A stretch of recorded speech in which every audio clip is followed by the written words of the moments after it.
우리 다시 한번 서로 인사할까요? 주 안에서 사랑합니다. 주 안에서 사랑합니다.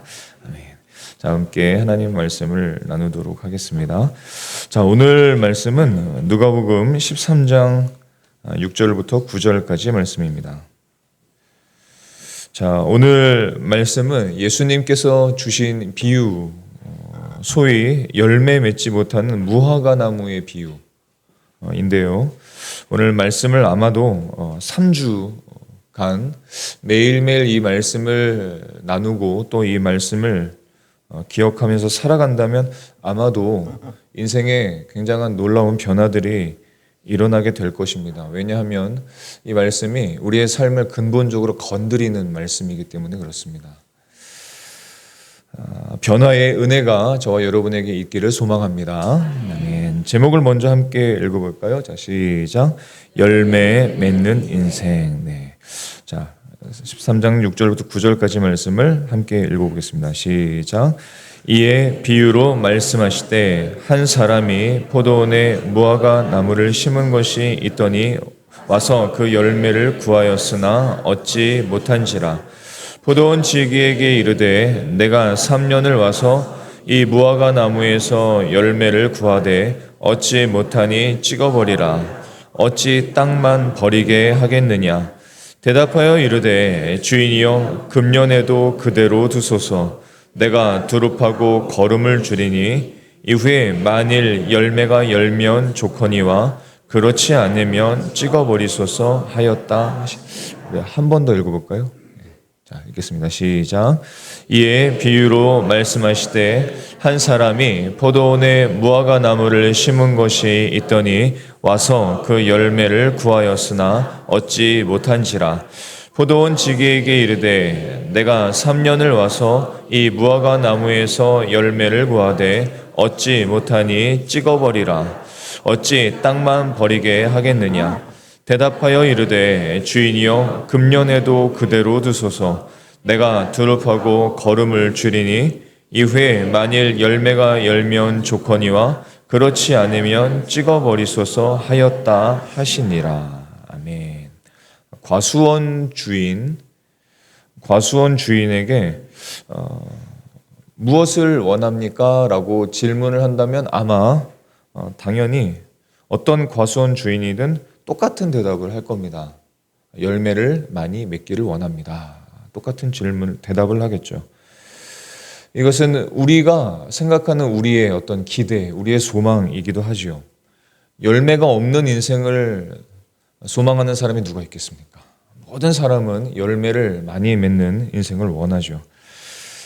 근데 실제로 우리의 삶을 볼 때에는 그 열매를 기대하기가 어려울 때가 있는 것이 분명합니다.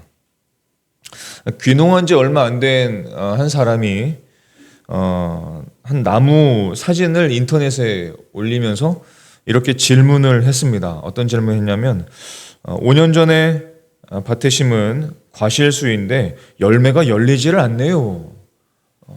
나무 사진을 하나 올려놓고 이렇게 질문을 해요. 지인한테 물어보니 사과나무라고 하던데요. 열매를 맺지 못하는 이유가 무엇인지 궁금합니다. 이렇게 글을 올렸어요. 그랬더니 이제 밑에 막 댓글이 달리고 하는데 댓글을 보니까 황당합니다. 왜 황당하냐면 다 그 댓글의 답이 똑같은데 이렇게 대답을 하는 거예요. 이건 사과나무가 아닌데요. 주인은 지금 사과나무라고 생각하면서 5년 동안 열매가 맺지 않는 것을 궁금해하고 있는데 사람들은 지금 다 댓글을 달면서 이건 사과나무가 아닌데요. 이건 사과나무가 아닌데요. 댓글을 답니다. 쭉 달더니 맨 밑에 전문가로 보이는 한 사람이 답을 합니다. 저 나무는 사과나무가 아니라 자두나무네요. 자두나무는 자가 수정이 힘들어서 같은 품종의 나무가 옆에 있지 않으면 과실을 맺을 수가 없습니다. 저희도 매년 꽃만 흐드러지게 피다가 올해는 많은 열매를 달았는데 비결이 있어요. 비결은 무엇이냐면 꽃 필 때 이웃집에 있는 다른 품종의 꽃가지를 얻어다가 물병에 꽂아서 가지에 매달아 놓았답니다. 한번 해보세요. 이렇게 답을 달아놨어요. 그리고 한번 해볼게요 라고 그 주인이 답을 다시 달았습니다. 삶의 열매 관련해서 들었던 한 유명한 배우의 인터뷰가 기억이 나요. 지금은 이 배우가 굉장히 유명한 배우죠. 유명한 배우인데 50대 중반의 남자 배우입니다. 근데 이분이 40대 중반에 이런 생각이 들었대요. 내가 좋아하는 이 술 좀 덜 마시고 친구들도 이제 좀 덜 만나야지. 나는 사람 만나는 거 굉장히 좋아하는데 이 친구 만나고 술 마시고 이것저것 다 하면서 진정으로 내가 원하는 걸 할 수도 없고 얻을 수도 없다는 것을 알았어요.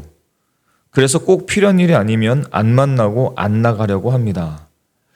그렇게 했더니 삶의 밀도가 높아지고 삶의 어떤 열매들이 많이 맺어지게 되더라고요. 열매 없이 쫓아다니던 삶을 이제는 살지 않게 되었습니다. 이런 고백을 합니다. 어른의 느슨함이라는 책이 있습니다. 어른의 느슨함. 어른의 느슨함이라는 책을 보면 이 책을 쓴 와다 히데키 교수가 있는데 이 와다 히데키 교수가 말하기를 우울증에 가장 취약한 사람들은 열심히 사람들을 많이 만나는 사람들, 주도적으로 관계를 맺지 못하고 누군가의 말 한마디에 전전긍긍하며 늘 긴장한 채로 삽니다. 삶의 어떤 열매를 기대하기 어렵지 않겠습니까? 이런 질문을 책 속에서 던졌습니다. 모든 사람들은 열매를 맺기를 원하면서 살아갑니다. 그래서 내 마음의 어떤 열매, 내 삶에 드러나는 어떤 열매를 위해서 살아가지요. 그래서 그 열매를 위해서 공부하고 또 사람도 만나고 돈도 벌고 또 결혼도 하고 또 교회에 와서 주의 일도 합니다. 모든 것이 어떤 열매를 위해서죠. 그래서 결실의 때에 풍성한 열매를 기대하면서 살아갑니다. 노력하고 수고하지요. 그런데 만약에 결실의 때에 열매를 거두어야 할 때에 내가 거두어 드릴 열매가 없다면 얼마나 허무할까요? 열매가 반드시 있어야 하는데 열매가 나타나질 않는다면 얼마나 허무할까요? 그렇다면 무엇이 그 열매를 맺지 못한 황폐한 가지로 내 인생을 만들게 되었을까요? 하나님께서는 우리의 삶에 열매가 많이 맺어지기를 기뻐하십니다. 하나님이 기대죠. 우리도 기대합니다. 얼마나 하나님께서 우리의 삶에 열매가 많이 맺어지기를 기대하시냐면 성경에 보면 120번이 넘도록 열매에 대한 말씀들이 많이 나옵니다. 정말 많이 나와요. 얼마나 기대하신지 알 수 있죠. 예수님께서도 이렇게 말씀을 하십니다. 요한복음 15장 5절 말씀을 같이 한번 읽어보겠습니다. 시작. 나는 포도나무요 너희는 가지라. 그가 내 안에 내가 그 안에 거하면 사람이 열매를 많이 맺나니 나를 떠나서는 너희가 아무것도 할 수 없음이라. 아멘. 무슨 말이에요? 결국 주님께서 저와 여러분의 많은 열매를 맺기 원하신다는 뜻 아니겠습니까? 주님께서 그렇게 우리에게 원하시고 우리도 사실 그렇게 원하면서 살아가죠. 그렇다면 여러분, 우리가 어떻게 해야 하나님이 기대하시고 우리가 기대하는 우리에게 정말로 필요한 진정한 필요가 있는 열매를 거두는 인생으로 살아갈 수 있을까요? 열매 맺는 인생으로 살아갈 수 있을까요? 오늘 말씀은 이 질문에 대한 하나님의 대답이라고 할 수 있습니다. 본문은 예수님께서 하신 열매 없는 무화과 나무의 비유예요. 일단 성경에는 여러 곳에 무화과 나무가 등장합니다. 근데 마태복음 21장과 마가복음 11장에도 등장하는데 이것은 실제적인 무화과 나무, 예수님께서 저주하신 무화과 나무의 기록입니다. 그 이야기들은 실제죠. 그에 비해서 오늘 본문은 사건이 아닌 비유입니다. 비유라는 것은 실제로 지칭하는 것이 따로 있다 하는 것이죠. 그것이 비유입니다. 이 비유를 하신 이유는 무엇이냐면 1차적으로 하나님께서 예수 그리스도를 통해서 많은 선지자를 통해서 이스라엘 사람들에게 복음을 주십니다. 복음을 주셔서 복음의 열매, 구원의 열매를 맺기를 원하셨어요. 그것이 하나님께서 이스라엘에게, 백성들에게 기대하신 것이었습니다. 그런데 열매를 맺어야 할, 구원의 열매를 맺어야 할 이스라엘이 구원의 열매가 없는 거예요. 구원의 열매가 없음을 주님께서 보시고 한탄하시면서 이 비유를 말씀하신 겁니다. 예수님께서 이 땅에 오셔서 회개하라, 천국이 가까이 왔느니라. 회개할 것을 기대하시고 회개해서 구원의 열매를 맺기를 기대하셨습니다. 그런데 구원의 열매를 맺지를 못하고 회개하지를 않는 것이죠. 예수님께서 이 땅에 오셨지만 사람들이 예수님을 거부했고 예수님을 영접하지 않았습니다. 이 유대인들은 날씨는 잘 분별하면서 예수님의 메시아 되심을 분별하지 못했고 예수님께서 왜 오셨는지를 분별하지 못했습니다. 알아보지를 못했어요. 그래서 예수님께서는 오늘 이 비유를 통해서 저들에게 아직 기회가 있다는 것을 알려주시기 위함이었습니다. 누가복음 13장 5절부터 6절까지 한번 읽어보겠습니다. 시작. 너희에게 이르노니 아니라 너희도 만일 회개하지 아니하면 다 이와 같이 망하리라. 이에 비유로 말씀하시되 한 사람이 포도원에 무화과 나무를 심은 것이 있더니 와서 그 열매를 구하였으나 얻지 못한지라. 구원의 열매를 맺어야 할 이스라엘에 구원의 열매가 없음을 한탄해 하시면서 이 비유를 말씀하신 것이죠. 그렇다면 이 비유는 지금 오늘날 저와 여러분에게 무엇을 말씀하고 계신가요? 하나님은 은혜 가운데 저와 여러분을 교회로 불러주셨죠. 예배하게 하셨고 또 공동체도 허락해 주셨습니다. 그리스도인으로 불러주셨죠. 말하자면 영적 이스라엘로 우리를 부르신 겁니다. 그러니까 열매 맺는 인생으로 우리를 부르신 거예요. 열매 맺는 인생으로 우리를 심으셨다는 겁니다. 마치 무화과 나무가 심겨진 것처럼. 그래서 심어주셔서 우리에게 주시려는 열매가 참 많아요. 구원의 열매가 맺기를 원하시고 선한 열매, 의의 열매, 화평의 열매, 화목의 열매, 빛의 열매, 생명의 열매, 영생의 열매, 성령의 열매, 예수님을 닮아가는 열매들, 또 긍휼의 열매, 선한 열매, 아름다운 열매, 아름다운 관계의 열매, 이런 풍성한 영적이고 실제적이고 우리에게 정말로 필요한, 우리가 반드시 먹고 배불러야 할 이 열매들을 맺기를 원하십니다. 요한복음 15장 16절 말씀을 읽어보겠습니다. 자, 시작. 너희가 나를 택한 것이 아니요 내가 너희를 택하여 세웠나니 이는 너희로 가서 열매를 맺게 하고 또 너희 열매가 항상 있게 하여 내 이름으로 아버지께 무엇을 구하든지 다 받게 하려 함이라. 우리를 부르심은 열매를 많이 맺도록 하시기 위함인 거예요. 우리를 그냥 종교 생활 하라고 좀 있어 보이라고 교회 다니라고 하신 것이 아니죠. 우리 삶의 열매를 많이 맺기를 기대하시는 거예요. 무화과 나무가 그 의도로 이 과수원에 포도원에 심겨졌다는 겁니다. 그런데 그렇게 심겨진 무화과 나무가 열매를 맺지 못한다. 즉 열매를 맺어야 할 우리 인생에 그 열매를 맺지 못하고 있다. 하나님께서 우리에게 정말로 필요하고 우리가 먹고 우리가 누리고 우리가 배불러야 할 그런 열매를 주시고자 하는데 그것을 맺지 못한다. 그 이유가 있다는 겁니다.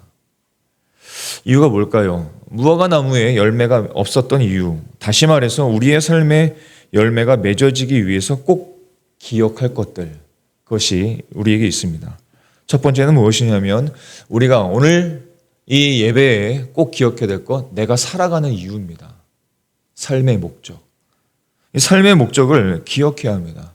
내가 왜 이 땅에 태어났는지, 내가 이 세상을 왜 살아가고 있는지를 기억해야 돼요.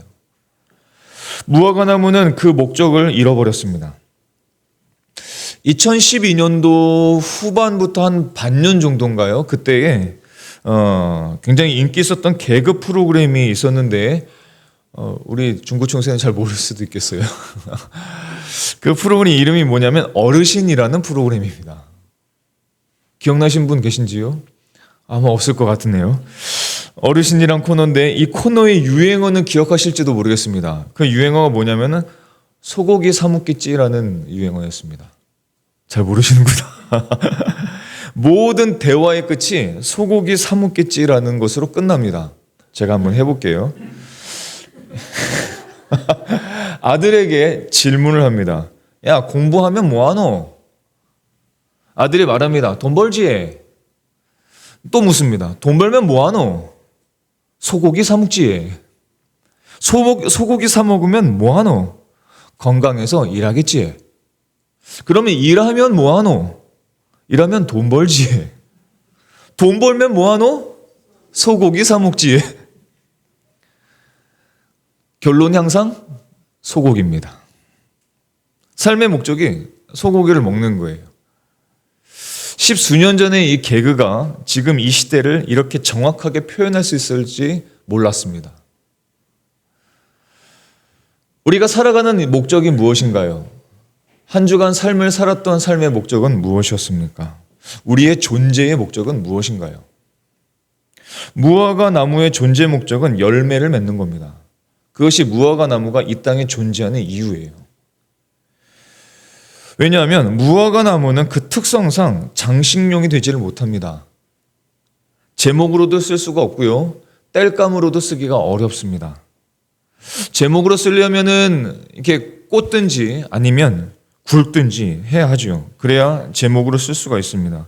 근데 이 나무가 어떤 모양이냐면 이리저리 제멋대로 뒤틀려 있는 모양이에요. 무화과 나무가. 그래서 제목용으로 쓸 수가 없습니다.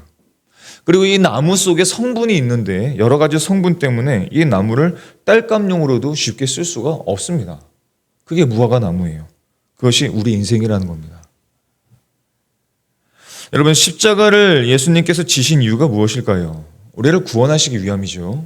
그것이 예수님께서 우리를 위해서 십자가를 지신 이유입니다. 이사야서 53장 6절의 말씀을 함께 읽어보겠습니다. 시작. 우리는 다 양 같아서 그릇 행하여 각기 제 길로 갔거늘 여호와께서는 우리 모두의 죄악을 그에게 담당시키셨도다. 아멘. 우리를 무엇으로 표현하시죠?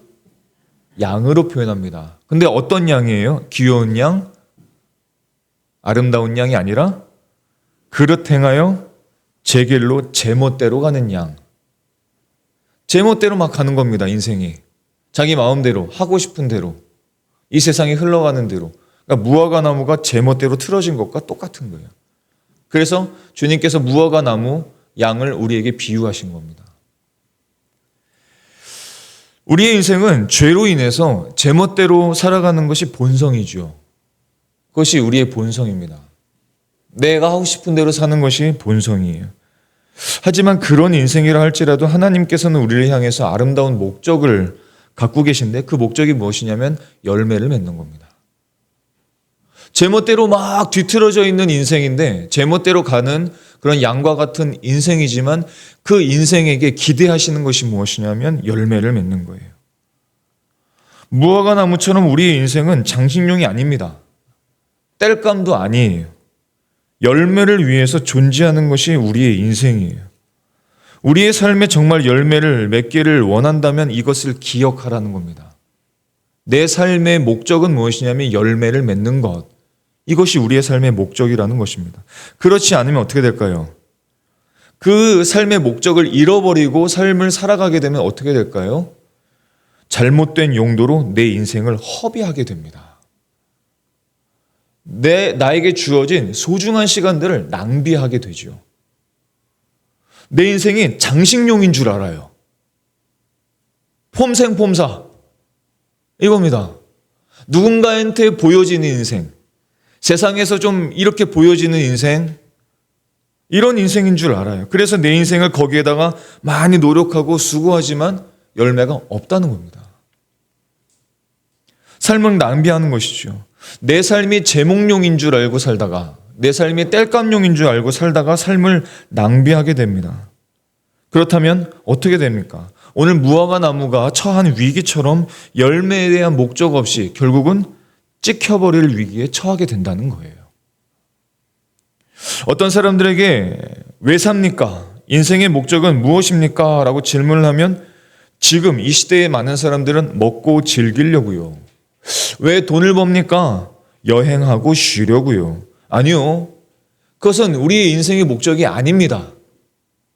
그것은 우리의 인생의 목적이 아니에요. 하나님께서 우리의 삶을 이 땅에 심어두신 목적이 결코 아닙니다. 그것은 인생의 참 목적이 아니에요. 그것은 사단이 가르쳐준 거짓말입니다.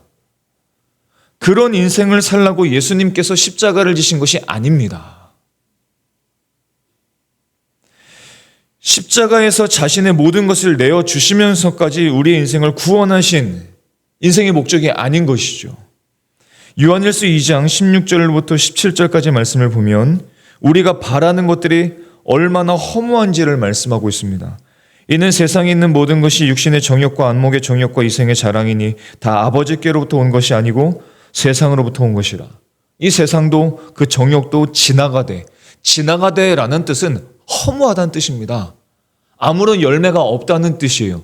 수많은 사람들이 육신의 정욕과 안목의 정욕과 이생의 자랑을 위해서 자신의 삶을 낭비하고 있지만 아무런 열매를 거둘 수 없다. 다 지나가 버린다.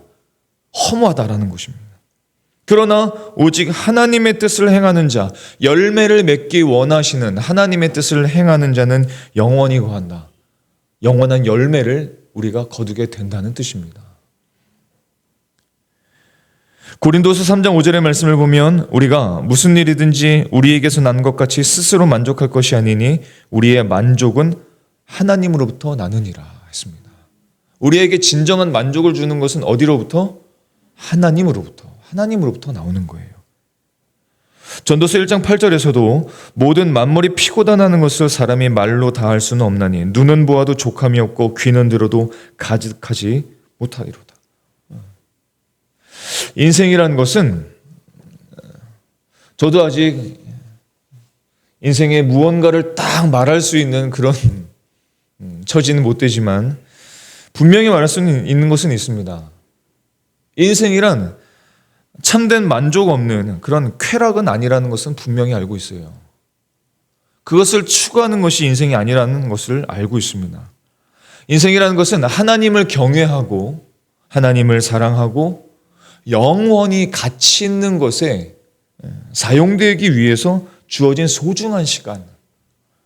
그것이 바로 우리 인생의 기회라는 것입니다.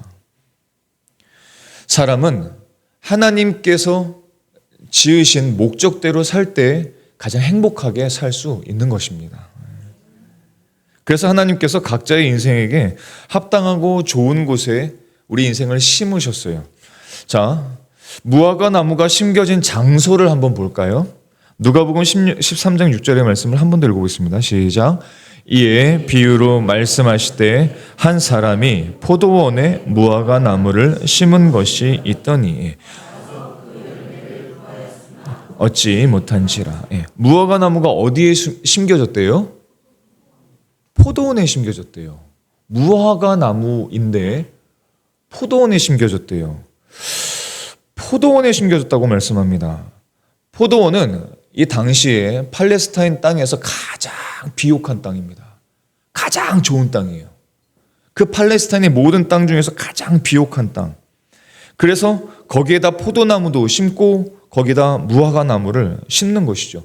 무화과 나무는 아주 그 지역에서 좋은 땅에 심겨졌다는 것입니다. 황폐한 땅이 아니라 좋은 땅에 심겨진 특권을 가졌어요. 그런데 무화과 나무는 좋은 땅에 심겨졌지만 자신의 심겨진 목적을 잃어버린 거예요. 삶의 목적은 열매 맺는 것임을 저와 여러분이 꼭 기억했으면 좋겠습니다. 우리가 열매를 맺는 인생 두 번째를 기억할 것은 우리의 현재 상태를 볼 수 있어야 됩니다. 지금 무화과 나무는 3년 동안 열매를 맺지 못하고 있었습니다. 무화과 나무는 자신의 현재 상태, 열매를 맺지 못하고 있는 상태를 망각하고 있었어요. 1차적으로는 그것이었죠. 이스라엘 백성들이 그랬다는 겁니다. 이스라엘 백성들이 이 열매를 맺지 못하고 있었어요. 그리고 이 말씀을 통해서 우리에게 보여주시는 것은 우리들의 삶을 돌아보라는 것이죠. 우리들의 지금 현재 상태를 돌아보라는 것입니다.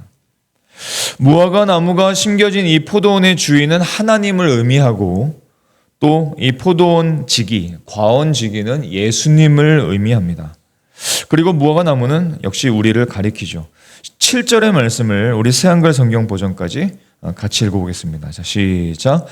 포도원 지게에게 이르되 내 3년을 와서 이 무화과 나무에서 열매를 구하되 얻지 못하니 찍어버리라. 어찌 땅만 버리느냐?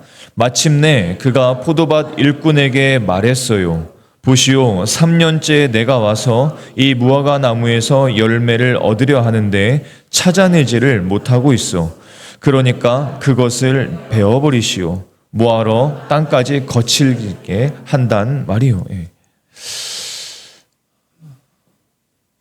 과수원 주인이 무화과 나무에서 많은 열매가 맺기를 원해서 포도원에 심었어요. 그리고 이 포도원지기, 과원지기가 열심히 거름도 주고 물도 주고 굉장히 노력을 하면서 이 무화과 나무를 키웠습니다. 그런데 열매를 맺지 못했어요. 그래서 이 주인이 그 열매 없는 무화과 나무를 뭐라고 명령하냐면 찍어버리라고 명령을 해요. 왜냐하면 열매를 맺어야 할 나무가 과실을 맺지 못하고 그 자리를 차지해서 그 주변의 땅들을 거칠어지게 하기 때문에 그렇습니다. 원래 여러분, 열매는 1년 안에 맺는 것이 열매죠. 3년을 기다렸다는 것은 이 포도원 주인이 3년 동안 기다렸다는 겁니다. 그렇죠? 1년, 3년의 숫자보다 더 중요한 것은 무엇이냐면 하나님께서 그렇게 기다려주신다. 이것을 말씀하고 계세요. 물도 주시고 거름도 주면서 기다린다는 겁니다. 그런데 이 무화과 나무는 3년 동안 열매를 맺지 못하고 있음을 스스로 그 현재 상태를 보지를 못하고 있었던 겁니다. 즉 이스라엘 백성들이 그 상태, 자신의 상태를 보지 못하고 있었던 거예요. 내가 지금 어떤 상태인지를 보지를 못하고 있는 겁니다. 이스라엘 백성들은 하나님께서 계속 기다리고 계시는데 이 기다리심을 가볍게 생각했어요. 우리들은 혹시 어떤지요? 하나님께서 기다리시고 물도 주시고 거름도 주시면서 열매를 맺기를 원하시는데 마치 무화과 나무처럼 땅만 거칠게 하고 있는, 마치 쓸데없는 시간을 낭비하면서 걸음을 낭비하고 있지 않는가. 이것을 우리로 하여금 보라는 겁니다. 살펴보라는 겁니다. 왜 살펴봐야 될까요?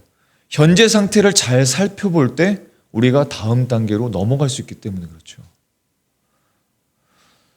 주님 앞에 겸손하게 우리의 상태를 잘 살펴볼 수 있어야 됩니다. 에베소서 5장 16절과 17절의 말씀은 이렇게 말씀하시죠. 세월을 아끼라. 때가 악하니라. 그러므로 어리석은 자가 되지 말고 오직 주의 뜻이 무엇인가 이해하라. 세월이 지나요. 세월이 계속 흘러갑니다. 연륜은 있어요. 그런데 열매를 맺지 못하고 삶 속에 뚜렷한 어떤 변화의 어떤 열매가 없어요. 그래서 땅이 거칠어져요. 마음이 거칠어집니다. 그리고 이것은 다른 나무들에게도 영향을 준다. 그런 주님의 경고라는 것이죠. 사실 저와 여러분은 기대하는 게 있지 않습니까? 좋은 영향력을 주고 싶은 그런 삶이 되고 싶지 않으십니까? 우리들의 기대가 있어요. 사도행전에 보면 1세기 그리스도인들에게 붙여진 별명이 나옵니다. 그 별명이 무엇이냐면 천하를 어지럽히는 사람들이라는 별명입니다. 천하를 어지럽히는 사람들. 데살로니가에 사도 바울의 일행들이 들어왔을 때 사람들이 그 사도 바울 일행을 보면서 이렇게 외친 겁니다. 천하를 어지럽히는 사람들이 여기에도 왔다. 천하를 어지럽히는 사람들. 영어 성경을 보면은 they have turned the world. 세상을 뒤집는 사람들. 그것이 그 1세기의 크리스찬들, 그리스도인들의 영향력이었습니다. 당시 크리스찬들을 향해서 아름다운 영향력을 미치는 삶이라고 표현한 것이죠. 그런 삶을 살아보고 계시지 않습니까? 살아보길 원하지 않으십니까? 하지만 그런 상태에 내 상태를 잘 알지 못한 채 세상에 휩쓸리는 인생을 살아가고 있지는 않으십니까? 그렇다면 오늘 경고를 겸손하게 우리가 하나님 앞에 받을 필요가 있습니다. 마음이 찔리고 굉장히 불편할 수 있죠. 너는 왜 그렇게 사냐라는 식으로 주님께서 말씀하실 수도 있기 때문에 그렇습니다. 하지만 그 말씀을 겸손하게 받는 자는 어떻게 될까요? 변하게 될 것입니다. 하지만 주님의 경고를 무시하는 사람은 또 열매를 맺지 못한 채 살아가게 될 것입니다. 여러분, 건물이든 엘리베이터든 교회 내에 한 소화기 하나라도 반드시 정기검진을 받게 되어 있습니다. 1년에 한 번, 두 번을 꼭 상태를 점검해야 합니다. 왜? 그 상태를 점검해야 유사시에 큰 사고를 예방할 수 있습니다. 그리고 시기적절하게 조치를 취할 수 있지요. 그래서 반드시 정기검진을 해야 됩니다. 하지 않으면 큰 범칙금을 물게 되어 있습니다. 근데 이게 굉장히 불편해요. 갑자기 소방서에서 연락이 오고 소방업체에서 연락이 옵니다. 내일 혹은 다음 주에 소화기를 점검해야 됩니다. 저 스프링클러를 점검해야 됩니다. 엘리베이터를 점검해야 됩니다. 그날은 엘리베이터를 쓰지 못합니다. 그날은 전기를 다 끊어야 됩니다. 얼마나 불편해요. 불편하죠. 정기검진을 한다는 것은 굉장히 불편한 일입니다. 그런데 이것을 불편하다 해서 하지 않으면 어떻게 될까요? 큰 일이 일어납니다. 화재가 일어났을 때 스프링클러가 동작하지 않는다면 어떻게 될까요? 소화기를 딱 켜야 되는데 소화기가 안 켜지면 어떻게 될까요? 그 분말이 나오지 않으면 어떻게 될까요? 엘리베이터를 타고 빨리 탈출을 해야 되는데 엘리베이터가 움직이지 않으면 어떻게 될까요? 주님께서는 그것을 경고하시는 겁니다. 주일이 바로 그런 날입니다. 주일이 바로 그런 날. 주일은 하나님을 예배하는 날이고 주님 안에서 안식하는 날이고 평안을 회복하는 날이고 또 두려움도 걱정도 내려놓는 날이고 주와 만나서 기쁨을 회복하는 날이고 인생의 목적을 회복하는 날이죠. 또한 동시에 정기검진하는 날이 주일입니다. 주일을 그냥 흘려보내면 안 되는 거예요. 주일날 우리의 상태를 잘 뚫어보게 할 수 있는 이 말씀을, 그 점검의 말씀을 내가 듣지를 않고 지나가 버리면 정기검진을 안 하고 건물이 그냥 지나가는 것과 똑같은 겁니다. 내 상태가 지금 어떤지, 나는 지금 주님과 함께 잘 걸어가고 있는지, 나는 주님을 사랑하고 있는지, 주님을 미워하고 있는지, 주님께 원망하고 있는지, 내 상태를 지금 말씀을 통해서 점검하지 않으면 내 삶의 목적인 열매, 인생의 목적인 열매를 맺지 못한 채 또 한 주가, 또 1년이, 또 3년이 지나갈 수 있다는 것이죠. 그렇게 한다면 주님이 얼마나 아프시겠습니까? 또 우리는 열매 없는 나의 인생을 보면서 얼마나 마음이 아플까요? 자, 그러나 오늘 이 비유는 주님의 경고로만 끝나질 않습니다. 왜? 주님의 모든 경고는 복음과 함께하기 때문이죠. 주님의 모든 경고는 주님의 좋은 소식과 함께함을 우리가 기억해야 됩니다. 마지막이 바로 그 내용입니다. 우리는 예배를 하면서 다시 기회를 얻는 것입니다.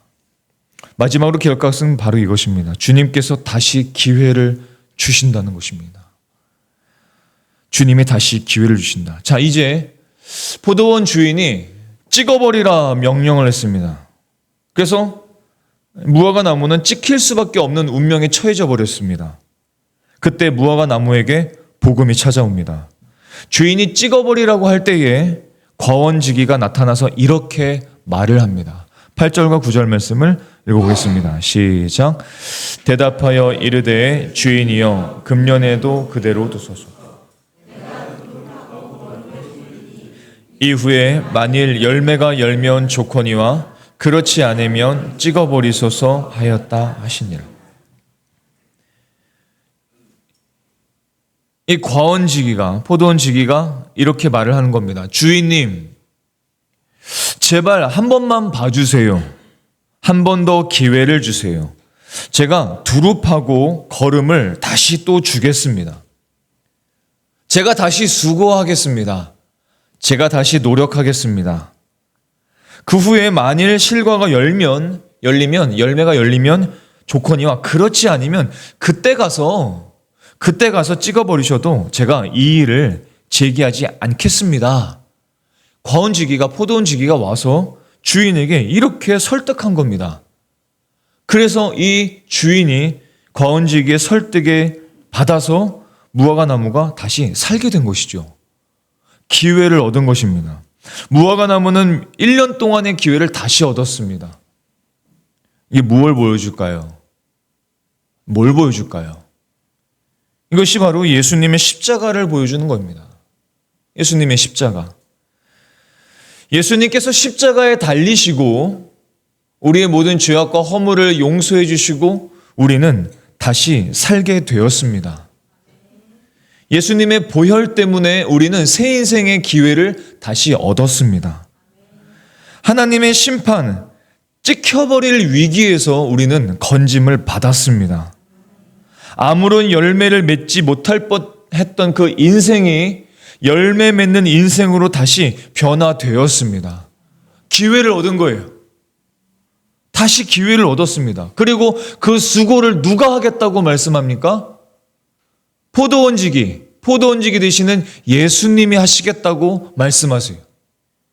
내가 살리겠습니다. 내가 걸음을 주겠습니다. 내가 물을 주겠습니다. 주님께서 이렇게 우리를 중보하시고 계신다는 것입니다. 지난 한 주간의 삶에 당장 열매가 없었을지라도 우리는 주의를 통해서 다시 기회를 얻게 되는 것입니다. 거언지기가 말해요. 내가 두릅하겠습니다. 내가 다시 걸음을 주겠습니다. 내가 다시 수고하겠습니다. 성령님께서 우리를 다시 도와주시겠다고 오늘 말씀하시고 계신 것입니다. 우리는 예수님께 잘 붙어 있으면 되는 것입니다. 단지 나의 인생의 목적이 무엇인지를 기억해야 합니다. 우리 인생은 장식용이 아닙니다. 누군가를 위해서 살아가는 것이 아닙니다. 이 세상에서 좀 폼있게 살아보기 위해서, 세상 사람들이 누리는 것들을 좀 같이 한번 해보기 위해서 이 세상을 따라가는 것도 아니에요. 이 세상의 유혹이든지 가르침이든지 다 지나갑니다. 아무런 열매를 맺지 못합니다. 우리 인생은 그런 장식용이 아닙니다. 우리 인생은 장식용도 아니고 제목용도 아니고 땔감용도 아닙니다. 누구에게 잘 보여지는 인생이 아닙니다. 우리 인생은 열매 맺는 인생으로 부르심을 받았습니다. 그러므로 오늘 이 말씀 앞에 겸손하게 우리의 연약한 상태를 회개하고 성령님을 의지하면 됩니다. 세상이 원하는 화려한 꽃 필요 없습니다. 세상이 바라는 그런 화려한 꽃 필요 없습니다. 화려한 꽃이 열리지 않아도 괜찮습니다. 예수님께서 한 알의 밀알이 되셔서 많은 열매를 맺었듯이 우리의 삶에 열매가 맺어지고 그런 인생을 통해서 다른 이들의 삶에 많은 열매를 맺게 하는 그 인생을 주님께서 우리에게 기대하시고 계신 것입니다. 마태복음 7장 20절에 이렇게 말씀하시면 이러므로 그들의 열매로 그들을 알리라. 요한복음 15장 8절의 말씀을 보면 너희가 열매를 많이 맺으면 내 아버지께서 영광을 받으실 것이요 너희는 내 제자가 되리라 하셨습니다. 사랑하는 성도 여러분, 성경은 분명히 우리에게 말씀하고 계십니다. 무엇을 심든지 그대로 거두리라 라고 말씀하세요. 갈라디아서 6장 8절로부터 9절까지 말씀을 같이 읽어보겠습니다. 시작. 스스로 속이지 말라. 하나님은 업신여김을 받지 아니하시나니 사람이 무엇으로 심든지 그대로 거두리라. 자기의 육체를 위하여 심는 자는 육체로부터 썩어질 것을 거두고 성령을 위하여 심는 자는 성령으로부터 영생을 거두리라. 아멘. 우리 모두 우리에게 허락해 주신 하루하루의 삶의 기회 속에서 세월을 낭비하지 않고 세월을 아끼면서 하나님이 기대하시고 또 저와 여러분이 기대하시는 아름다운 열매, 인격의 열매, 성령의 열매, 영혼 구원의 열매를 많이 맺는 복된 인생이 되실 수 있기를 예수님의 이름으로 축원합니다. 기도하시겠습니다.